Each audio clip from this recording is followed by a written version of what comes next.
The night was cold, the kind of cold that seeps through your bones and makes even your heartbeat sound lonely. Sarah sat by the small window of their tiny apartment in Boston, watching the city lights flicker like broken stars. The heater had stopped working again, and the smell of burnt oil from the old radiator filled the air. Her husband, Michael, was still awake, sitting at the edge of their bed with his head in his hands. They had been married for 5 years, and those 5 years had been a test of faith, patience, and love. Michael worked 2 jobs, one at a construction site during the day and another as a night cleaner at a shopping mall. Sarah, who once dreamed of being a writer, worked part-time at a diner. Life had squeezed the color out of their dreams, and all that remained was survival. That night, Sarah couldn't take it anymore. She looked at Michael, his shoulders hunched, his eyes tired, his hands rough and cracked, and something inside her broke. She knelt beside the window, clasped her hands together, and whispered, "God, please, make my husband rich. Please bless him. I'm not asking for luxury or fame. I just want to see him smile again. I want him to rest, to live, to feel like he matters. Please, Lord, bless my husband." Her voice trembled, and tears rolled down her cheeks. Michael turned around and saw her praying. He didn't say anything. He just watched her for a long moment, and when she looked up, he forced a weak smile. "Sarah," he said quietly, "don't cry. We'll be okay. God has a plan." But even he didn't believe his own words. The next morning, life went on as usual. Michael left early, kissed her forehead, and hurried to the construction site. Sarah went to the diner, where the smell of fried eggs and burnt toast filled the air. She smiled at customers, took orders, and ignored the dull ache in her heart. Days turned into weeks, and weeks into months. Nothing seemed to change until one day, Michael came home with something unusual in his eyes. "Sarah," he said, almost whispering, "you won't believe what happened today."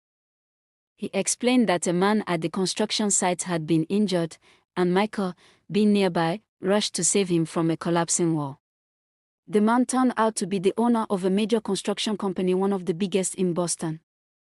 After recovering, the man called Michael to his office, thanked him, and offered him a managerial position. At first, Sarah thought it was a joke. But when Michael showed her the official letter, she burst into tears. "God heard us," she whispered, holding the paper close to her chest. "He heard me." And indeed, life began to change. Within months, Michael's income tripled. They moved out of their small apartment into a comfortable 2-bedroom house. Sarah no longer had to work at the diner, and for the first time in years, they could eat dinner without worrying about the next day. But the change didn't stop there. Michael's new boss, Mr. Callahan, took a strong liking to him. He began inviting him to meetings, business trips, and social gatherings. Michael learned quickly and proved to be trustworthy, hardworking, and smart. Within a year, he was promoted again, this time to an executive role. His salary skyrocketed, and with it came a new lifestyle one Sarah had never known before. Expensive suits replaced his old jeans. Their dinners turned into reservations at fine restaurants. And their small prayers before bed turned into quiet nights where Michael scrolled through his phone while Sarah stared at the ceiling, wondering if this was still the same man she had prayed for. Then came the house, a mansion on the outskirts of Boston. White marble floors, tall glass windows, a private garden, and a chandelier that sparkled like heaven itself. Sarah should have been happy. She told herself she was. But something didn't feel right. One evening, as she stood on the balcony watching the city lights again, she realized it had been months since she and Michael had prayed together. He had grown distant, always busy, always tired, always somewhere else in his mind. "Michael," she asked one night as they prepared for bed, "do you ever think about those days when we had nothing?" He laughed softly. "Of course I do. And I thank God we are not there anymore." She smiled weakly. Yes, but we used to talk more then. We used to dream together. He didn't answer. Instead, he turned off the light and said, "Good night, Sarah." It wasn't anger, it was emptiness. Over the next few months, wealth wrapped itself around their marriage like a golden rope, beautiful from afar, but tightening slowly. Michael started traveling more, attending business meetings in New York, Chicago, and Los Angeles. When he was home, his phone was his new companion. Sarah tried to fill the silence with prayer. But even her prayers felt different now. The words sounded heavy, distant, almost mechanical. One Sunday, she went to church alone. The pastor spoke about blessings and how sometimes what we call a blessing can become a test. His words pierced her heart. That night, she waited for Michael to return from a company dinner. He came home past midnight, smelling of expensive cologne and wine. "Who were you with?" she asked softly. He sighed. "Sarah, please. Not tonight." "Michael," she said again, this time with tears in her voice, "I just want to know if I'm losing you." He looked at her for a long moment, then said something that froze her blood. "You wanted me to be rich, didn't you?" The words hit her like a knife. "I prayed for you to be blessed," she whispered. "Well," he said coldly, "God answered you." He walked away, leaving her standing in the hallway, clutching the edge of her nightgown as if it could keep her from breaking. That night, Sarah didn't sleep. She sat by the window again, the same one where she had prayed years ago. Outside, the city still glittered, but now the lights looked cruel, distant, mocking. She whispered again, this time through tears, "God, what have I done?" Because in that moment, Sarah began to realize something she had never thought possible. The prayer that made her husband rich might have cost her his heart. And that was only the beginning. The morning after that cold conversation, Sarah woke up to silence. Michael was gone. He had left early, as usual, but this time he didn't leave a note or kiss her goodbye. His side of the bed was empty and cold, like he had been gone for hours. She walked into the kitchen and found a cup of untouched coffee on the counter. The aroma filled the air, but somehow, it only made the emptiness louder.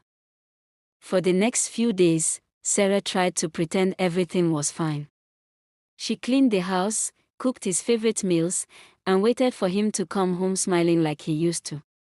But Michael had changed. The man she once prayed for now came home wearing expensive suits, talking about business deals and stock investments, and always on his phone. One evening, Sarah tried to hold his hand at dinner. He gently pulled away, pretending to reach for his glass of wine. That small gesture broke something inside her. She remembered the early days, how they used to laugh at the dinner table, how Michael would tell stories about the construction site, how they would dream about owning a small house with a garden. Now, they had a mansion, but not a home. One night, as she sat alone in the living room, the sound of rain tapping against the window made her think of their old apartment, the one with leaking ceilings and a single couch they shared. She missed that life. She missed the struggle, because at least then, they struggled together. Michael came home late again that night. His tie was loosened, and his shirt smelled faintly of perfume not hers. Sarah's heart raced. "Michael," she said softly, "we need to talk."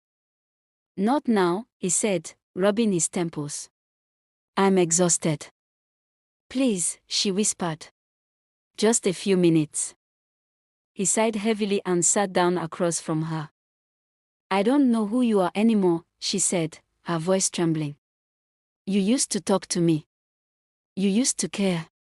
Now all you think about is work, money, or your next trip." He stared at her blankly. "Sarah, I'm doing all of this for us. Don't you understand that? I'm building a future." She shook her head. "A future without love isn't a future, Michael. It's a cage." He stood up abruptly. "You prayed for this, Sarah. You wanted me to be rich. You wanted a better life. Well, here it is. Why aren't you happy? Tears filled her eyes. Because I wanted you to be happy, not just wealthy. He said nothing. The silence stretched between them like a wall. Then he grabbed his jacket and walked out. That night, Sarah didn't sleep again. She prayed, harder than before. But this time, her prayer was different. God, she whispered, I think I made a mistake. I asked you to make him rich, but I didn't ask you to protect his heart. Please, don't let money take him away from me. Days turned into weeks. Sarah began to notice more changes: Michael's coldness, his late-night messages, and the sudden appearance of a woman named Vanessa. She was his new business partner, or so he said. Vanessa was young, beautiful, confident, and always around. Whenever Sarah attended company events, she noticed how Vanessa lingered close to Michael, how he smiled when she spoke. One afternoon, Sarah visited Michael's office unannounced. She wanted to surprise him with lunch. But when she arrived, she saw something that made her knees weak. Through the glass wall of his office, she saw Michael laughing in a way he hadn't laughed with her in years. And across the desk, with her hand gently resting on his, was Vanessa. For a moment, the world went silent. The sound of the city below faded.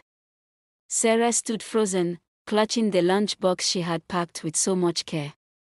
When Michael noticed her, his expression changed instantly from joy to shock, then guilt. He stood up quickly, but she turned and walked away before he could say a word. That night, he came home later than usual.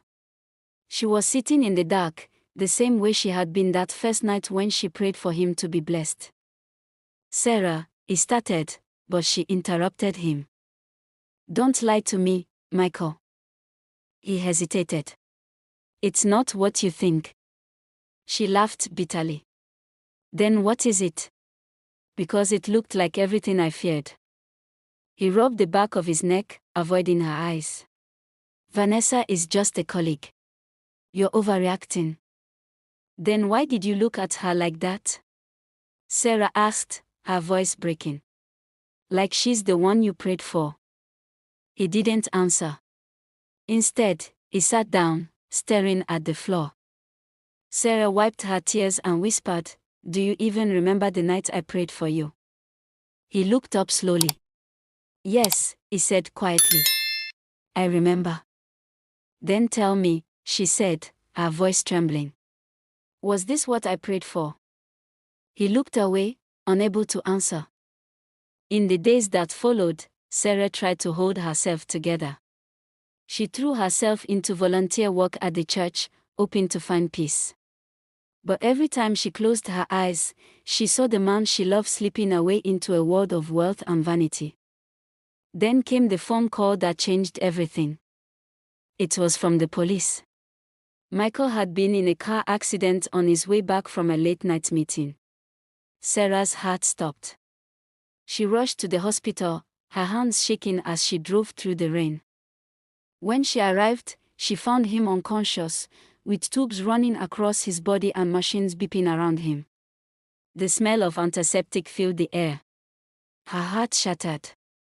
She fell to her knees beside his bed and whispered, God, please, don't take him away from me. I know I made a foolish prayer, but please, let me fix it. Let him come back to me. I give up all the riches, the house, everything, just bring back my husband. For the first time in years, Sarah prayed from her soul, not her lips. Michael stayed unconscious for 3 days. During that time, Sarah never left his side. She barely ate or slept. She just held his hand and prayed. On the 4th day, he finally opened his eyes. When he looked at her, tears filled both their eyes. He whispered weakly, Sarah. She nodded, crying uncontrollably. I'm here. I'm right here. He squeezed her hand. I saw something while I was out. I saw us. Before all this. When we were happy. And I realized. I lost myself. She sobbed. It's okay. We can start over. He shook his head slowly. I don't deserve you. Yes, you do, she said, her tears falling onto his hand. Because you're still the man I prayed for. Maybe I just forgot to pray for your heart to stay humble. Michael recovered, but something in him changed. He became quiet, reflective, and distant in a new way, not from pride, but from guilt. He told Sarah he wanted to step down from his position and focus on something else, something meaningful. But just when Sarah thought things were beginning to heal, life had another twist waiting, one that would test everything she believed about love, faith, and prayer. Because soon, she would discover that Michael's accident had not been entirely accidental, and the truth behind it would shake her world in ways she could never have imagined. The hospital smelled of antiseptic and loneliness. For days, Sarah had lived between those white walls, watching the monitors that kept her husband alive. When Michael finally came home, she thought their nightmare was over. But she was wrong. At first, things seemed normal. Michael moved slowly, his body still healing, and Sarah cared for him like she used to. She cooked his favorite meals, read to him in the evenings, and helped him walk around the garden. They spoke softly, avoided hard topics, and pretended that the accident had somehow fixed everything that was broken between them. But deep down, Sarah knew something wasn't right. Michael had changed not just emotionally, but mentally.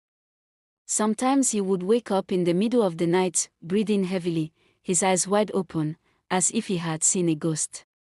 He would whisper things Sarah couldn't understand. Once, she heard him say, "I didn't mean for it to happen." Another night, she heard him cry softly. When she touched his hand, he pulled away. She tried to convince herself it was trauma. That he was just recovering from shock. But when strange things began happening around the house, she started to wonder if there was something more. One evening, a man came to their gate, tall, dressed in black, with sharp eyes. He asked for Michael. "I'm sorry," Sarah said. "He's resting. Can I tell him who came by?" The man smiled faintly. "He knows who I am. Tell him it's about the deal." She frowned. "What deal?" But the man was already walking away. When Michael woke up later, she told him about the visitor. His face turned pale. "Sarah," he whispered, "if that man ever comes again, don't talk to him. Don't even open the gate." "Who is he?" she asked, frightened. He hesitated. "Just someone from work. Please. Promise me." Sarah nodded, but her heart was full of questions. That night, after Michael had fallen asleep, she sat in the living room and stared at the ceiling. The ticking of the clock filled the silence. Her thoughts ran wild. Who was that man? What deal? And why did Michael look so afraid? She decided to find out. The next day, while cleaning Michael's study, she came across a black folder hidden behind his books. Inside, there were documents, investment papers, business contracts, and something that made her blood run cold. A signed agreement between Michael and a company she had never heard of, dated 2 weeks before the accident. At the bottom of the page was a name: Callahan Investments. Her hands trembled as she flipped through the pages. The contract mentioned a huge sum of money that Michael had secured privately through a silent partner. There was also a clause about guaranteed success, pending compliance with agreed terms. But there was no explanation of what those terms were. That night, she confronted him. "Michael," she said quietly, placing the folder on the table. "What's this?" His eyes widened. "Where did you get that? Does it matter? What's going on?" He rubbed his forehead. "Sarah, you weren't supposed to see this."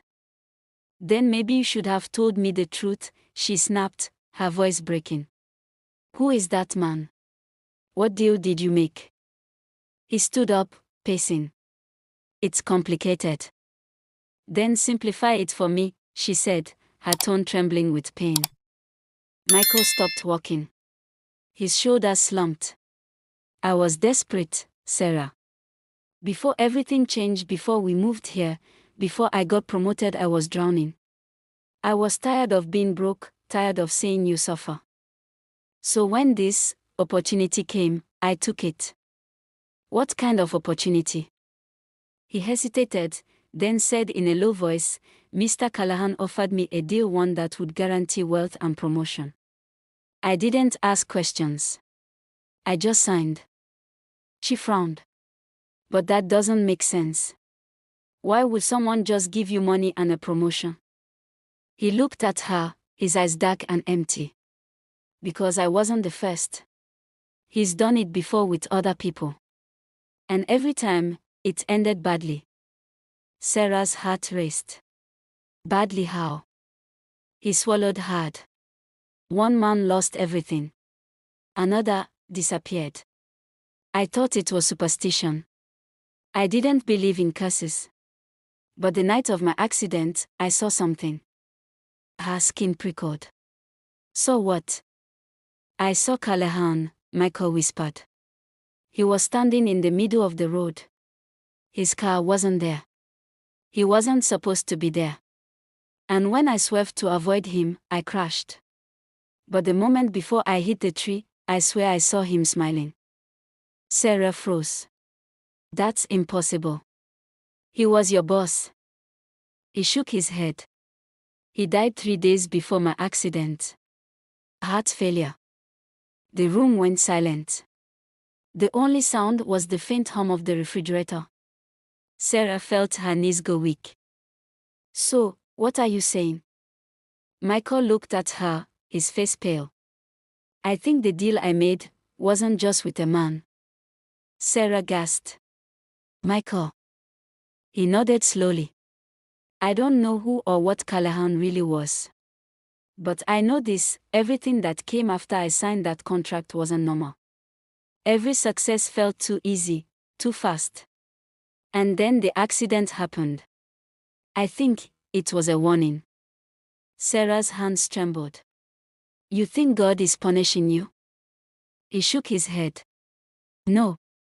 I think he's giving me a chance to make it right. For the next few days, Michael withdrew into himself. He spent hours in his study, praying, crying, and reading his Bible. He called his lawyer and tried to cancel the deal, but the company no longer existed.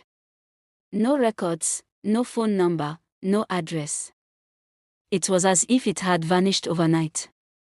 Then strange things began happening in the house. Doors opened by themselves. Lights flickered. Sometimes, Sarah heard footsteps in the hall when she was alone. One night, she woke up to find Michael standing by the window, staring into the darkness outside. Michael, she whispered. He didn't answer. When she touched his arm, he turned slowly, his eyes distant, unfocused. She's coming, he said in a hollow voice. Who? But he didn't respond. He just walked back to bed and fell asleep as if nothing happened. Sarah didn't sleep that night. She sat by the bed, watching him, terrified of what was happening to her husband. A week later, Michael received a letter with no return address. Inside was a single line written in neat handwriting. You can't undo what's been signed.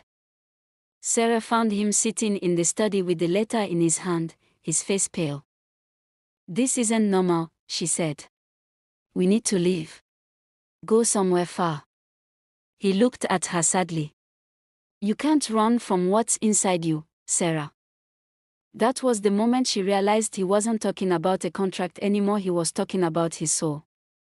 Days passed in fear and prayer. Sarah fasted, prayed, and asked her pastor to visit, but Michael refused to see him. He said it wasn't time yet. He said he needed to face it himself. Then, one evening, as thunder rolled across the sky, Michael fell to his knees in the living room, trembling. Sarah rushed to him. "Michael, what's wrong?" He looked up, tears streaming down his face. "I can't feel God anymore, Sarah. I pray and it's empty. It's like I sold something I can't get back." She held him tightly as the storm raged outside. "No," she whispered. "God's still here. He's still listening." But even as she said it, she wasn't sure if she believed it. Because deep down, Sarah knew something had gone terribly wrong the moment she prayed that first night, and that the riches they once called a blessing might now be the very thing tearing them apart. And soon, the truth about the deal, the accident, and the mysterious Mr. Callahan would come crashing into their lives in ways neither of them could have imagined. The rain poured heavily that night, like heaven was weeping. Sarah sat by the fireplace, hugging her knees, staring at the flames. The house felt colder than usual, as if the walls themselves were breathing. Michael hadn't come out of his study all day. The door was locked, and she could hear faint murmurs, sometimes his voice, sometimes another. But every time she knocked, he told her not to enter. At first, she obeyed. She trusted him, believed he was praying. But the whispers grew louder, darker. One night, she pressed her ear against the door, and what she heard made her blood run cold. Michael wasn't praying. He was arguing. "I did what you asked," he shouted. "You said I'd have peace. You said it was just business." A deep voice answered, calm, low, and chilling. "You received what you asked for, Michael. You prayed for wealth, and wealth came. Now, payment is due." Sarah's heart pounded. She stumbled backward, covering her mouth to keep from screaming. The firelight flickered down the hall, throwing long, trembling shadows on the walls.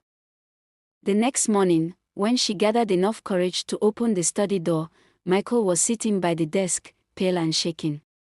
The air smelled of smoke, not from the fireplace, but from something burned. "Michael," she whispered. "Who were you talking to?" He looked up slowly, his eyes red. "No one." She stepped closer. "Don't lie to me." "I heard him." He rubbed his face with both hands. "You wouldn't believe me if I told you." "Try me," she said. Michael stared into the empty fireplace for a long moment. Then he said quietly, "The deal I made with Callahan wasn't about business. It was spiritual. He said he could make me successful, but in return, I had to dedicate my success to him. I thought it was just symbolic, you know. Like a mentorship thing. But it wasn't." Sarah felt her stomach twist. "You mean?" He nodded. "He wasn't an ordinary man. He was part of something dark. And the moment I signed that paper, I gave him permission to own a part of me." Sarah's hands trembled. "Michael, why didn't you tell me before?" "I didn't believe it was real," he said softly. "Not until the night of the accident. I saw him, Sarah. I saw Callahan standing in the road, smiling. And I knew he came to collect." Tears filled her eyes. "Then we'll pray. We'll fast. God can still break it." He smiled weakly. "You always have faith. That's what I love about you. But this feels like something I brought on myself." Sarah knelt beside him. "We'll fight it together. Whatever it is, you're not alone." That night, she called their pastor, Reverend Jacob, an old, gentle man with kind eyes. He agreed to come immediately. When he arrived, Michael looked nervous but allowed him in. The pastor prayed with them, read psalms, and anointed the house with oil. For a while, the air felt lighter. But the peace didn't last. Around midnight, Sarah woke to a noise downstairs. At first, she thought it was the wind. Then she heard it again, footsteps. Slow, heavy, deliberate. She shook Michael awake. "Someone's downstairs." He listened, his face pale. The steps stopped. The silence that followed was worse than the sound. Then came a whisper from the hallway, "You can't hide him, Sarah." She froze. Michael jumped out of bed and grabbed a flashlight. He walked into the hall, his hands shaking. "Who's there?" No answer. They searched the house, but nothing was there. The doors were locked, the windows closed. Yet the moment Sarah returned to the bedroom, she saw something written on the mirror in fog, "Payment due." She screamed. Michael ran to her, saw the writing, and fell to his knees. "It's too late," he whispered. "He's here." The next morning, the pastor returned. He spent the day praying and speaking scripture. But as the sun set, he called Sarah aside. "There's something I must tell you," he said quietly. "I've seen this before, men who chase blessings without asking where they come from. Sometimes the devil hides behind answered prayers." Sarah's eyes filled with tears.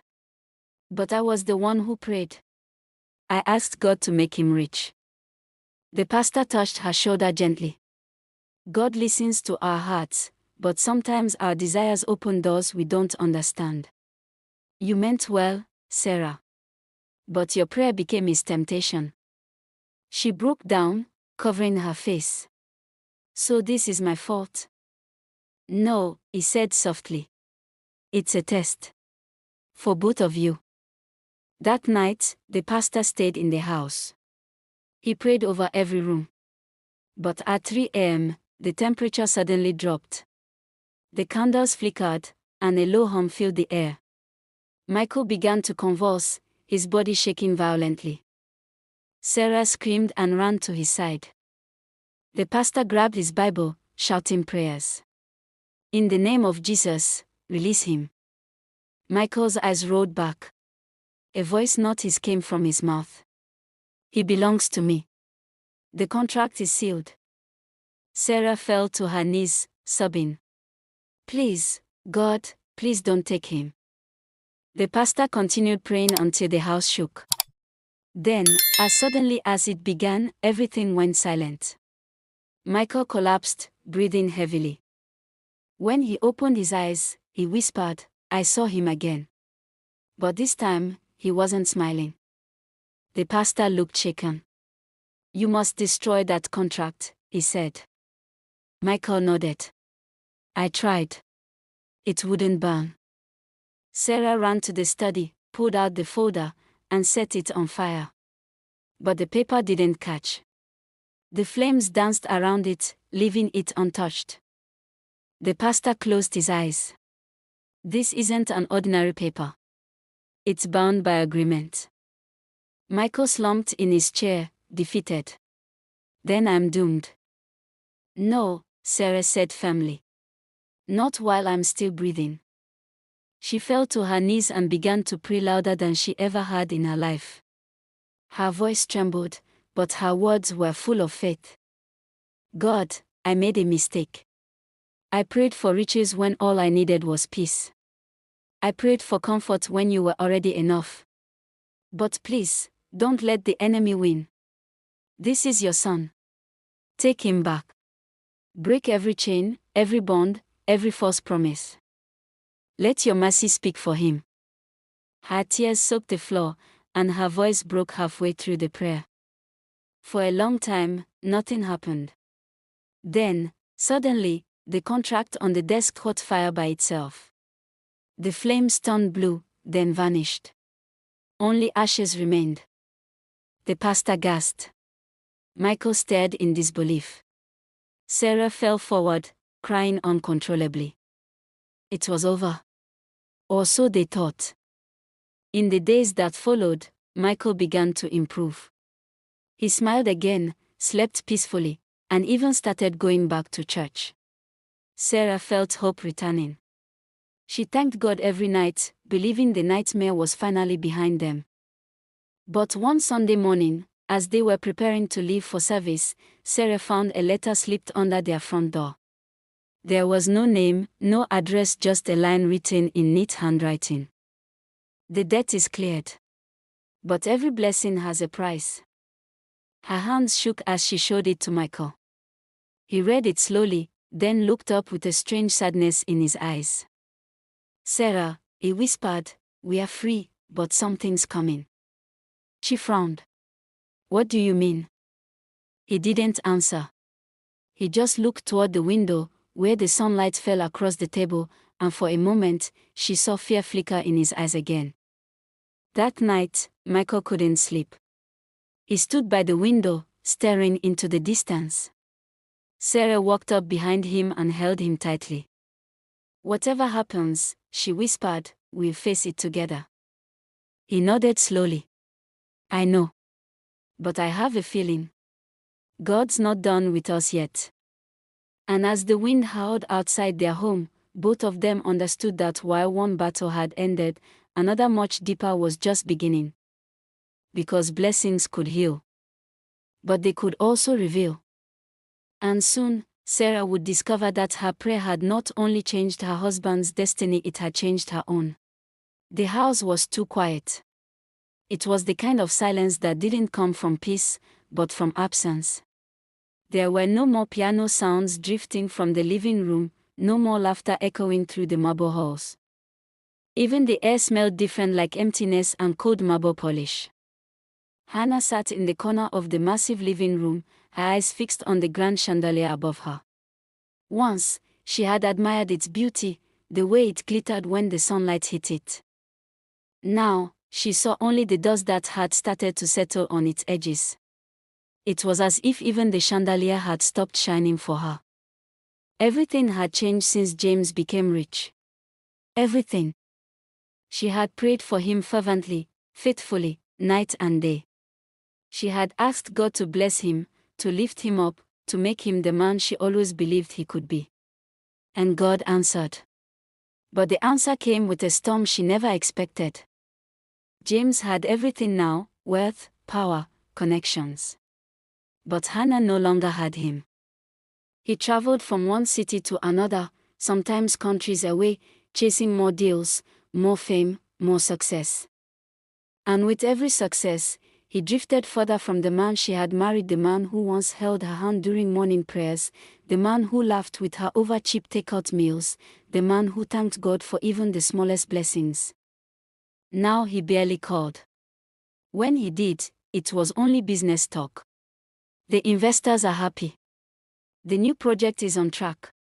We are expanding to Europe. And then silence again. Hannah had stopped trying to reach him. She had stopped waiting for the late-night calls that never came. Instead, she prayed. But her prayers were no longer for wealth. They were for her husband's heart. One evening, she stood by the window, watching the rain slide down the glass. It reminded her of the night they first met. He had offered her his coat because she forgot hers, and they walked together under the rain, talking about dreams and faith. Now, she wondered if he still remembered that night at all. Her phone buzzed. A message from an unknown number. Mrs. Callahan, I'm sorry to reach out this way. There's something you should know about your husband. Her heart skipped. She hesitated, fingers trembling as she typed back, who is this? The reply came instantly. I'm his assistant. I thought you should know before the media does. He was seen in Paris last week with another woman. They are calling her his fiancée. The phone fell from her hand. She sank to the floor. Her heart screamed, but no sound came out. She had feared this moment, but faith kept her hoping. She wanted to believe it wasn't true. But the world was about to make sure she knew. The next morning, every major business magazine and gossip blog had it: the photos, the headlines, the smiles that once belonged only to her.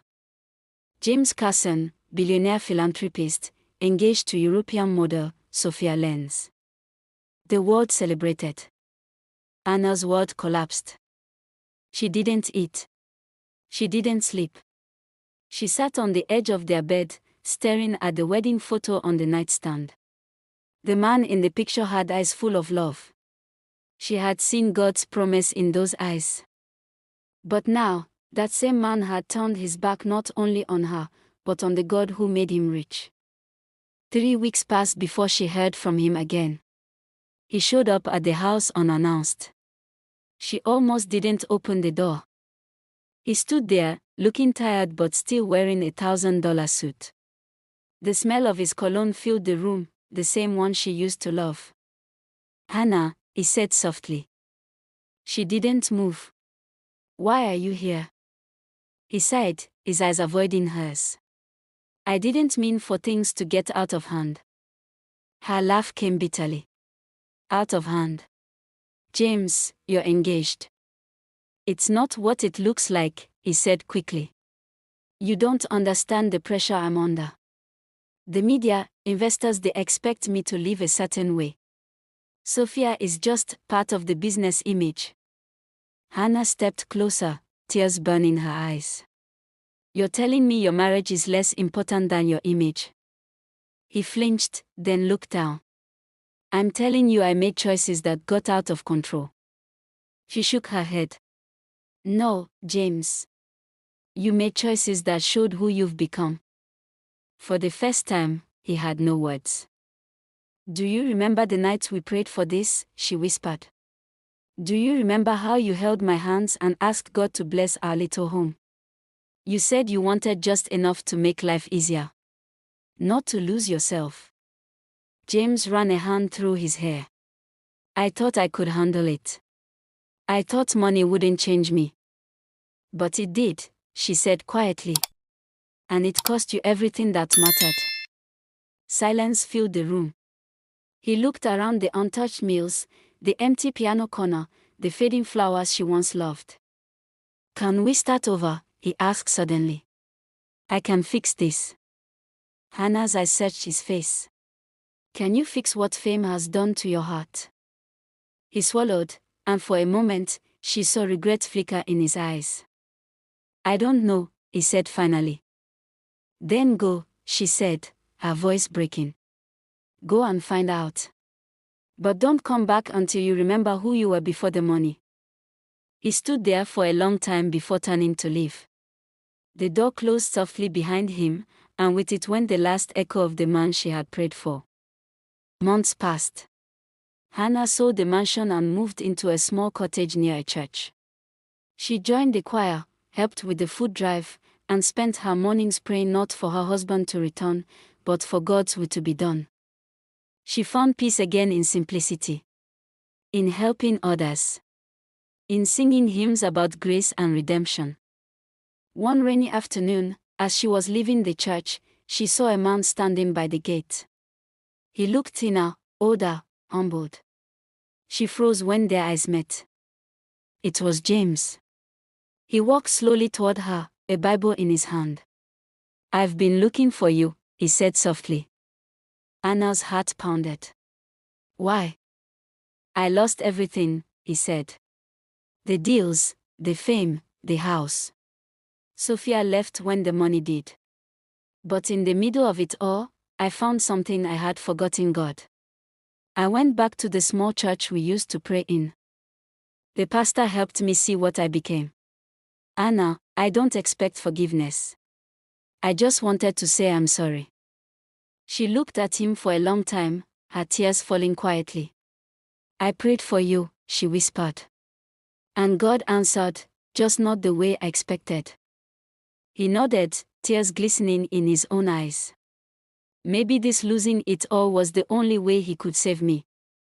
They stood there in the rain, not as husband and wife, but as two souls who had learned the hardest lesson: sometimes God's blessings are not in what He gives, but in what He takes away. And though their paths had changed, Hannah finally understood she had prayed for her husband to be rich, but God had a greater plan. He made him rich not in gold, but in grace.